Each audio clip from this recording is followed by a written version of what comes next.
I'm telling you. No, I think I love this stuff. So, Right.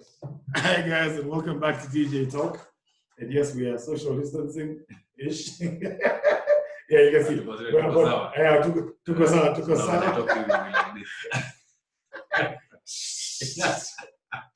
You put like a glass barrier. Yeah. Today, I'm with the award-winning, as you can see, there are awards here in plenty. John Allan Namu, friend from way back when. Cheers. And because of social the Salamiana like so. Mm. So John Allan Namu, as you guys have seen him on your screen for a long time now. And he was gracious enough to let me, come and host him and, and see how he's holding up during this whole Corona time. Mm-hmm. So how's it going, man? Not bad, can't complain. I was going to say the Kenyan thing. Tunajikaza tunashikilia na Mungu ako na sisi. Yeah. But I'm all right. I mean, I can't, Corona has had its tough moments, for sure. Yeah. Especially like if you're in biashara and you have payroll to make and those kinds of things, those things can be scary. Yeah. But I mean, on the other hand, it's been a real blessing for me and my wife, because now we endure those stories inside and out. Hakuna mtu anaweza nidanganya. I look at a guy, I'm like, before they get away, I'll play both of you off. Now you're the same now, hey, that house has become small for some guys. But we really bonded with the guys. And it's really just taught me a new way of living, operating. I feel like because of working out at home, this is the first time like I've worked out religiously at home. So I'm in a good place. I'm happy. Nice.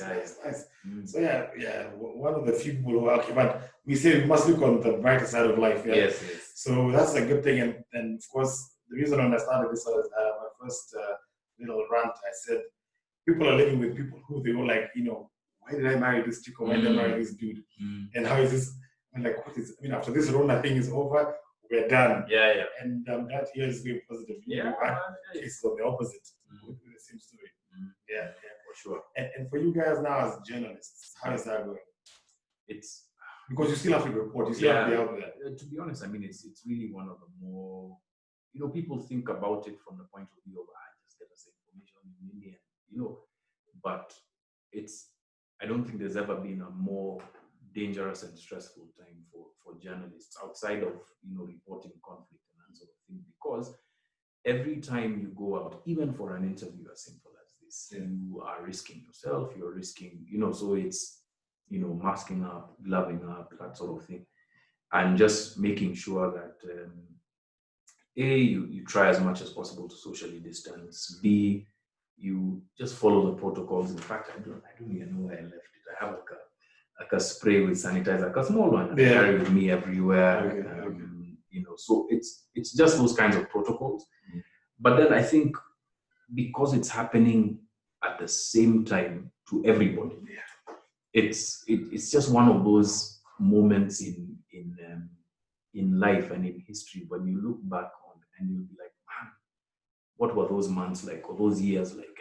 And trying to document those experiences is both humbling but also difficult. Yeah.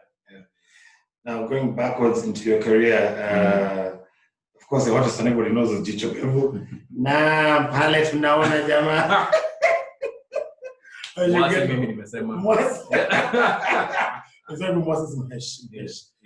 Those good old days. And how was that journey been for you from days of campus into that? And at some point, you got now into full conflict recording, and people doing fraud with the car tracking guys and all that stuff. How was that? How was that evolution for you? So okay, when I joined journalism, or rather when I joined Campo, my major was IR. My major was international relations. So I was like, I want to do something in diplomacy, blah blah blah. Plus high school, my marks were not at the. Those ones where your father goes with his report card and he hangs it on the gate and says, "This is my son." Yes. So was it a proud moment? Chini ya kitanda, and we say we shall look at them when we are calm.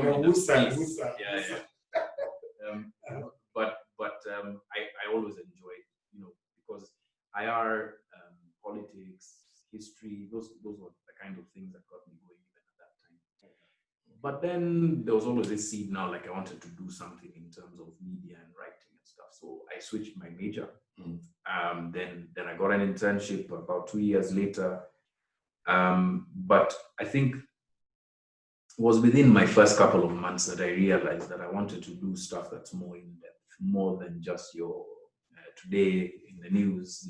Of course, every journalist has to do that to be able to sort of like build up your skill set and earn your stripes. And so there's no shame in doing that. But I felt like I wanted to do deeper stuff.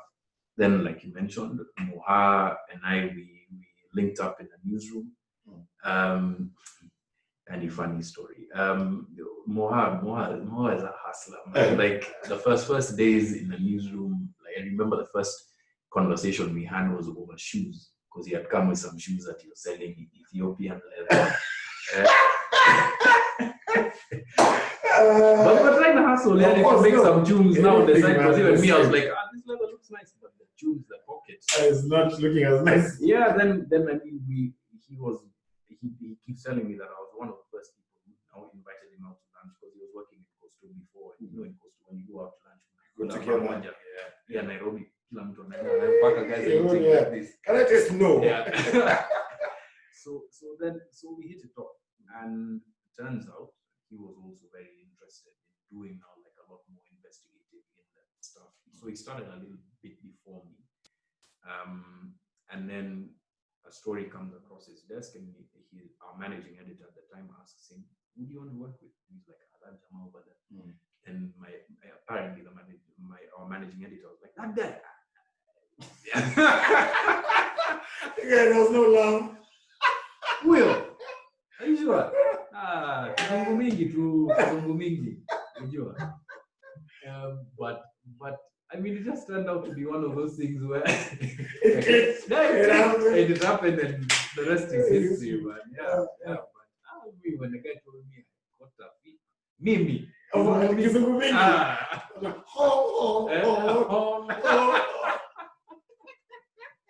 Yeah, so I mean, in a short couple of minutes, that's what my journey has been. Yeah. I mean, I don't want to take you through every major event or story, but it's been a fulfilling time. And somewhere around 2015, I decided, now I want to do this on my own. I want to set up my own shop, tell stories that I feel are important, and hopefully now tell them at a standard that's global, but still bring that local relevance, especially when it comes to public interest reporting. Just make quality productions, as well as do stuff that's important to people. It might not always be like the top trending story, but it's something that requires attention. And that's what impact behind it, actually, more like it. I know it's like, well, I'm not John Allan Namu, but when I started this thing, initially it wasn't about the likes, but it was about the impact you're having with the guys you're dealing with. So as I was mentioning earlier, you get guys calling and saying, "Yeah, we've gone through that. Is there a council I can see to sort that out, or is this, that, and the other?" So for me, I think that's more of a, we need to be more of that in that human small cocoon, as opposed to just thinking about the likes, where which big story what's next in the career. Exactly. But at the end of the day, sometimes, because the thing about journalism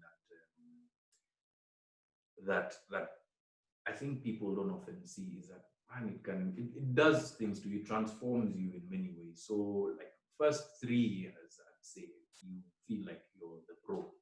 Because you've done everything, you've gone through all of the rungs, and you think, and you know it all. And so at that point in time, you'll find a lot of journalists make a lot of mistakes because of those kind of things. And then as you go forward, then it starts to sink in the impact of what you're doing. Because at least it's been that way for me. There are stories that I used to do that I'd done years before that you start to see the results of, or the impact of, years later. And then now it becomes, you start to have a conversation with yourself about, actually, if I do this thing right, it can really touch a lot of lives, even if there are people who will never meet to know. And if I do this wrong, I could screw up a lot, So you become more careful, you become more reflective, you're more picky about the stories that you do. And then you also try and find yourself within that kind of space, what's my style? What's my voice? How do I lend my own, thinking process to how you do your stories? And eventually, at least that's what I'm hoping the summit of this journey is that when you look back at your body of work, you can really see the growth, the mistakes, the growth, but also you can see yourself in the work that you do. And because you're telling other people's stories, so sometimes you have to remove yourself. But when you look back at your work, you're like, actually, I can see why I said this or I did that, and this is really me. When we look at talking about seeing yourself in your work and the impact it has, there was a story of the kid with the voucher that this guy received accolades because of taking photos of the kid about to be eaten up by the voucher, and he never helped. And the story was that he killed himself. And as you're saying, I know there's stories that you do which have actually changed your life, and how people think about it. So which are some of those, just touching on those, which are some of those stories that have actually had an impact on you?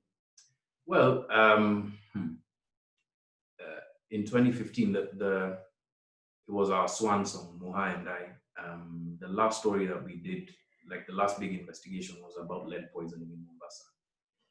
For me, the reason why that story changed me is that I couldn't wrap my head around how in 2015 people are dealing with this thing that was. Do you remember the days when we banned asbestos and lead in paint and all? That was the 80s. And the toys and everything. Exactly. How is it that a lead smelting factory can be set up next to a community and nobody does anything about it for 5 years? Guys are dying, women are having miscarriages, it's causing retardation, and I couldn't wrap my head around that. And so that for me was like the final straw, and I was like, actually, because by that time we were thinking about starting Africa Uncensored. And for me that was like, okay, this is the last story that I'll ever do in the mainstream. I need to go and start focusing on things that I feel are important. That's one. In terms of dealing with failure and dealing with your own mistakes, the Kabuga story most definitely is one that really changed how I viewed things. Because were it not, I did everything right. You go out, you go look at your sources. Like I was watching this Kabuga flick the one on Netflix. And there's a lady inside the Kigali prison that's interviewed a prisoner. I interviewed her in 2012. She told me essentially the same thing. And basically, why I'm telling that story is because there's this picture that got me in a lot of trouble that was supposed to be of Kabuga, but was actually of a gentleman called Daniel Ngera. And I showed that picture to her. I showed it to the person who was in the head of the tracking unit for genocide years. I tried to do all of my due diligence with every single part of that story. And I did everything right, but at the end of the day, one mistake sort of like brought everything tumbling down, And it took me a long, long time to gain my confidence back, try and do stories again. It also taught me, it made me a bit gun shy at first, but then it also taught me that without that mistake, probably an even bigger one was going to happen down the road. I think the final, there's many, because stories are like your kids in a way. Like every story, like you care about, you really invest yourself in. But of course, there's the Track It story, because that story for Moha and I was the first time where we had like a moral dilemma where we had to choose our ethics over like a fast buck. Yes, cash. In that case, it was a fast 10,000 bucks. Hapo kono. And I've said it once already, the rest was history. But in that moment, that decision was hard, my guy. Because you're broke, you think this is cash. Bro. Yeah. The way you search your pocket. And you've been checking. That time in a month, when you go looking through all of the pockets in your jacket, just to make sure there's like a G here. When you pattern, you celebrate. Yes. It was at that time. So that changed how people viewed us, how we viewed ourselves, how we approached stories. It set us on the road to investigative reporting. So, I mean, there's lots of stories that I can tell you that are page markers in my career, but those three, I'd say, for the sake of this conversation, I think are the ones that really, really stuck. Stuck. And not for the cash hack. So when you refused to take the cash, then the threats came. It's almost like Pablo, le plomo or le plata. Yeah. Man. Actually, interestingly, one of the threats that I received came through a pal. Like he was told about it. A pal who were in Campo. I'll tell you. But I mean, we're friends to this day, and I really value and I really cherish that friendship because he went out of his way to tell me, hey, you guys, there are some guys who are looking for you, and they're not looking for you for nice things. Yeah. So I mean that story really changed a lot. Wow. Yeah, because we used to watch that and I go like, yeah, that's my pal. And I used to call and ask me, are you sound? Yeah. This thing can go one or two ways. But the funny thing about it is Kenyans are very quick to forget. So people quick fast back on the same story again, catch track, and when you lose your car, you go like, but I paid for this thing. Yeah, but the thing about journalism again that you learn is that it's maybe 1% to 2% of the stories that you will do that will have that kind of lasting impact that you desire for your story, right? But you do them anyway because I can't remember the name of the guy who said it, but being the first draft of history is a really important thing. Yes. Like what we're going through now with Corona, that documenting that you're seeing in the news, someone 10 years, 20 years later is going to look back on this and ask himself, what was happening? What informed those decisions? Like for seeing now, maybe 10 years, if I'm to be a bit conspiratorial and say that the kind of politics that we have right now is going to lead us into a horribly dystopian future where there's all sorts of conflict. Big words, dystopia. We'll get back to that. Amesoma. My boss was telling me about. So if it's leading us down that path, I'm sure one day there'll be a guy who turns around and asks, hey, wait a minute, what happened during this time? And they'll come back and they'll look at the journalism of the day. And it truly is the first draft because you can't see into the future. People look at history and they're like, how the hell did people allow the Nazis to do that? But day to day, those things are incremental. You don't really notice them within the bigger picture, right? You don't notice what's happening, and until something cataclysmic happens, or even maybe the impact of it you see years later. But that's why journalism is important. And for me, the other thing I've always wanted to challenge our African journalists like yourself.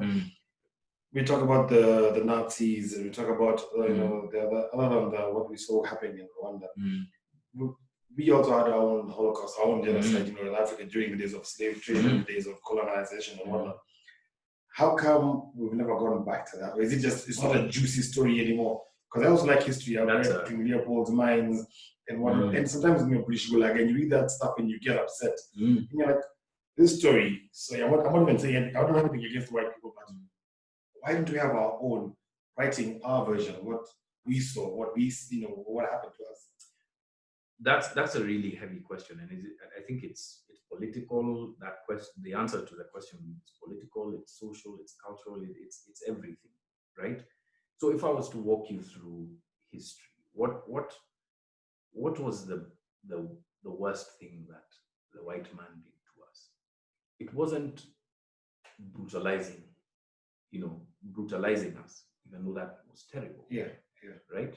It was the erasure of belief in the value of our own history, our own customs, our own linkages, and all of that. And you could see that they did it intentionally. They did it over time. And not only did they do that, they left a seed in some of the people who took over that continued doing it. Exactly. So then in our systems of education, in our economy, in our cultures, in how we relate to one another, like if we're looking at it from a Kenyan point of view, tribe, as we see it, Luya Luo, those are constructs that are less than 100 years old, right? To the extent of how we define them. So there are a lot of those things and a lot of that baggage that first you have to unlearn. And like Ngogi said, you must decolonize your mind first. And that's a very difficult process to go through. Is it Plato's cave or I can't remember. But essentially, you know that I don't know if you know the story. So someone's in a cave and they come out and they have this moment of cognitive dissonance with everything that's around them. That's kind of the process that a lot of journalists have to go through. And once you go through that, the digging itself becomes a challenge.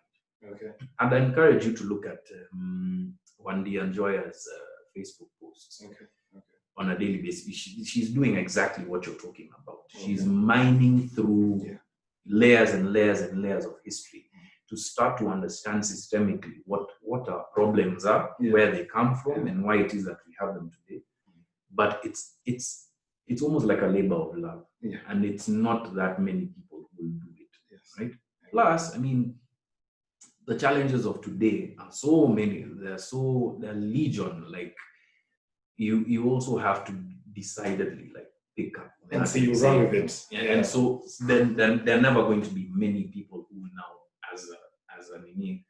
as a decision say we're going to look at our history and we're going to now sort through it. I don't think they're going to be that for a few years unless it's like a very big shift. I would think. I mean, I went to the National Archives not long ago again, and you see all the stuff that Murumbi was putting together, and every community has their own little pocket of troves and treasures, but we don't seem to appreciate that. For lack of a better word, we tend to always lean towards the West, and I also partially blame that on what we watch on TV, because when we see you guys on telly with your nice suits and you're reporting news, you're like, hey, that's what you see a banker, you're like, other guys looking sharp, as opposed to thinking, what can we do within our own communities to try and make that work? But I guess it's an evolution of who we are. It is, and I think in as much as we are having this moment of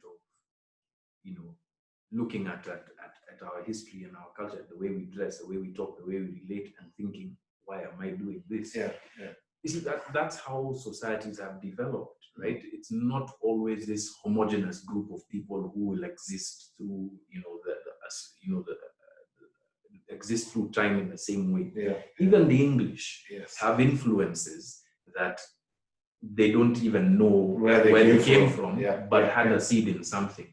What we must do now is just be intentional about thinking about who am I as an African in this day and this age, what do I want to do? And create that for yourself. Culture is just as much a creation of someone's own will as it is a product of the habits and the interactions of the people around history. True. And then now moving further closer. English. When you're somewhere. So coming back closer to home. So in your journalism career, so I'm sure there's stories that have shaken you and your family, and that you've thought, probably I should stop working in this career and probably open up a cafeteria or something. How has that affected your family, one and two? How did that change how you guys operate? Definitely, having children was a big shift, because as you know, Tony, you a part of you live for them. Like there was a really good expression that in one of the stories we did last year from a guy who was taking care of one of his kids, and he was like, because that kid was what do you call it? Was disabled, right? And he's like, half of my heart is for my other kids, the other half is for this person. And in many ways, being a father is like that. Like there's a part of your heart that is just purely for them and informs your decisions and that sort of thing. Long story short, that made me think a little differently about what it is that I'm doing. So not to say that there aren't things that are worth dying for, but you must also think of them as things worth living for, and do it right. Do it so that even if you do die, there are things that your children will remember about you. Of late, this is how I look at it. you know, we are in this moment of crisis in our country at this point in time. And everyone's standing around, you know, with their hands folded and saying, what do I do? I'm helpless. And why isn't Boni Mwangi doing anything? Yes. But has anybody asked themselves, Kwani Boni doesn't have a family? Kwani Boni doesn't have things that you know, he's worried about, risk, and he doesn't have a skill that could earn him a career completely away from this. Why is it that he's doing it? Yes. And then why not me? Yeah. Is my blood heavier than his? That's a question that I ask myself a lot about our reporting and our journalism, and just generally about Kenya today. We really need to stop thinking that it's someone else's job to fix this country, right? Even though at the top there'll be guys who need to do their job, and you should do your job. At the end of the day, they won't do our job if it's not in. You see, it's not in their interest. It's not in their interest, actually. It's not in their interest to be there joboing for us, and then they've shown us this, right? We have to remind them, and many times that reminding is a huge sacrifice on your part and on mine. It'll take you away from your comfort zone. It'll make you uncomfortable. It'll take you away from your friends. It'll take you away from your family. But you must ask yourself, why not me? Why is it that it's always somebody else? Is always in the papers. Why not me? You know. Yeah, but you see that. I mean, as in the words of Michael Joseph, that Kenyans we are of peculiar habits. We tend to glorify all things that are wrong. So we'll make noise about it today. Oh yeah, this guy is so corrupt. Tomorrow you'll stand for an elected position, and we'll put you on a mantle and say, we need to it. So we need to tweak that bit of our. I don't know which bit it is, because it's same card every 5 years during election time that is played, and we fall into the same trap. And you know, there's a question that people ask: why is it that good men, when they enter politics, they become bad people, right? And you have to think about it as you would a machine, right? Or a machine. A machine is made to do something, right? You can expect it to do something else, but at the end of the day, it will always do the thing that it was made to do. Yes. You've read Britain's Gulag, right? What system of policing, for example, were we left with? And what is the impact of it today, right? It was made to brutalize a certain kind of people. Yes. Ask yourself the same thing about the state. Why is the state looking so extractive? Why is it that there's so much corruption? People forget in 1955, there was a commission that was set up to look into corruption around building construction in Nairobi. And they decided to expand the mandate and say, you guys come and talk about any kind of corruption that you've experienced. Yes. And white person and black person all lined up around the block of City Hall, about 600 people coming to give testimony about the depth of the corruption then. Who was in government then? John Allan Namu, right? So meaning that there's a certain part of our system that was never changed and is working and has the same way perfected been itself. oiled and oiled over the years. So you feed whoever it is into that system and it will never change, right? We have our very valiant attempts at changing things. The Constitution being one of them. But you ask yourself, why is it now that they want to change the laws? All of a sudden. Yeah, why? Because it's affecting the system. Yes. So that's how I look at it. Oh, wow. Cool. So local stories, international stories, what is your preference in terms of coverage? Local stories with global significance. Lately, at least. So I think what the internet has done is that it's made the world smaller and it's made us relate more to the experiences of people across the world and see things that we, used to take for granted from a more sort of like architectural point of view, right? And those are the stories that really get me going. And then secondly, now it's like I said, history. So I used to think of myself as a history buff, but I've read and I've watched people who are really truly like history buffs. And I'm like, I'm nowhere near. I'm nowhere near. And so that's something that I'm looking to.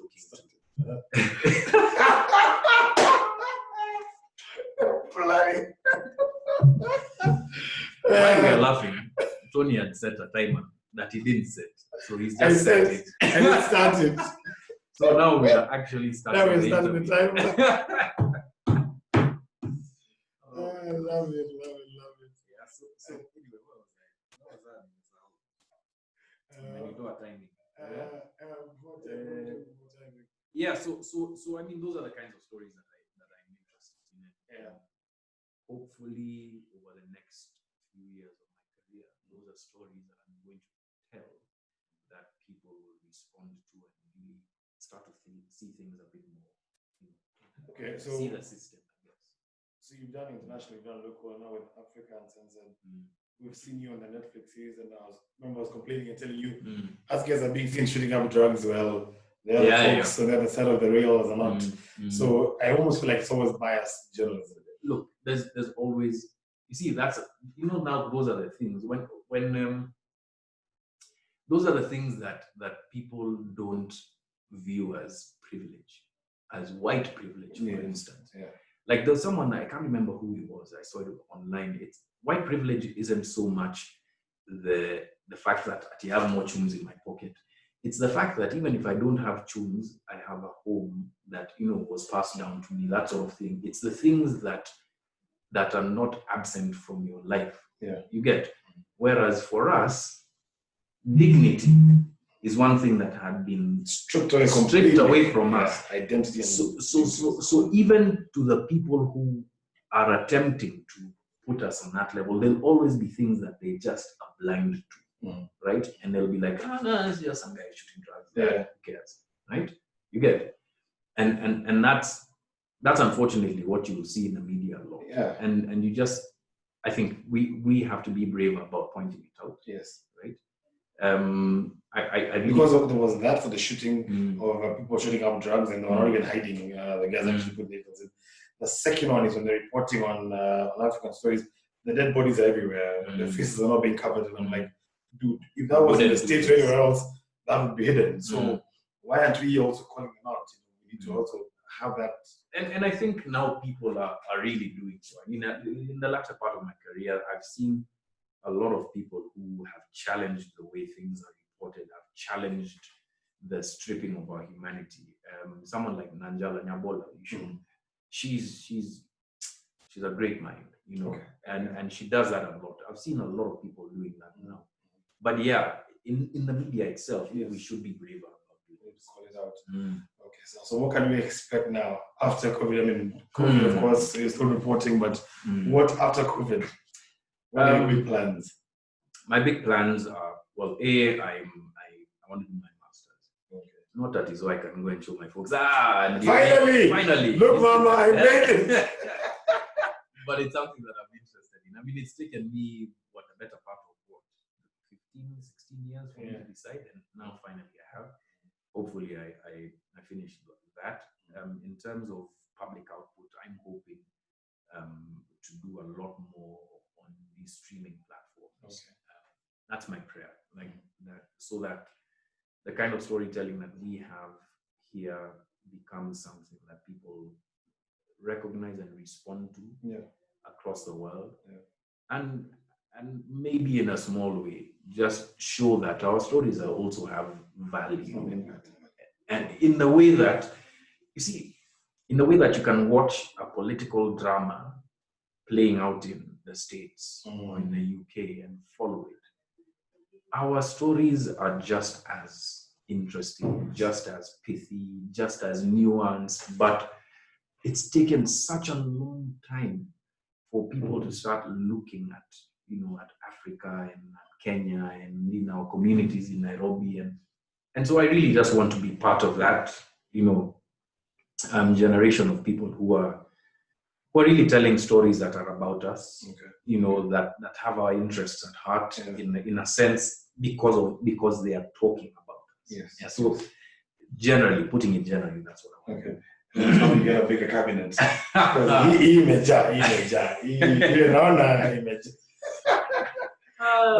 go. Yeah. And then the other thing I've always wondered, politicians put journalists in their pockets more often than not. To write either good stories about them or bad stories about the other person. So you guys tend to have almost untethered access depending on how good, bad you are. Do you guys have actually give feedback to those guys sometimes and you're like, this is what we thought you were going to do and this is what you're... Sorry, excuse me. That's a tough one. Well, the rule of thumb is that you should never get so close to a source, be it a politician or whoever, that you are now sharing on that level. But realistically, that's not always true. So for the people who I felt, would benefit from those kinds of comments, I've said, my guy, can we cuss on this? Yeah, it's another my guy, you're fucking up. Like, as in, it's, so I've done that once or twice, but very, very rarely. Also because you just want to keep your own professional distance. With Moha, though, it's different because our friendship predates his life in politics, and so I feel that I'm able to speak more freely about some of the things that I disagree with him on, and he does the same, because it's a friendship, as opposed to a relationship based on me covering him. But I'd say that a fair amount of journalists do that in their own private spaces, but I don't really know whether it's our job to do so. And has that, him now becoming Muhesh, has that affected how business runs and how you guys... Well, I mean, here, what we decided once he decided to run for politics is that he would not play any role in African Censor, in the operations, and that's been a very big saver for us, because what it's done is that it's insulated us from the kind of things that he does, and in some ways it's also insulated him from the tag of being associated with journalists who don't, a lot of people at that level don't like. In terms of our relationship, I'd say, interestingly, our relationship has deepened, because we've now, I think the blinkers of our work are now removed, and we kind of see each other more as people who are trying to exist and survive and do well in our own spaces, and talk more honestly about the things that bother us about each other, but also try and just advise each other and be good friends to one another. Cool. All right, well, for now, because of the timer. So we're actually 8 minutes into the interview. We have 30 minutes to go, like official, right? So tell me, what are the next 8 minutes? The next 20, 30, guys.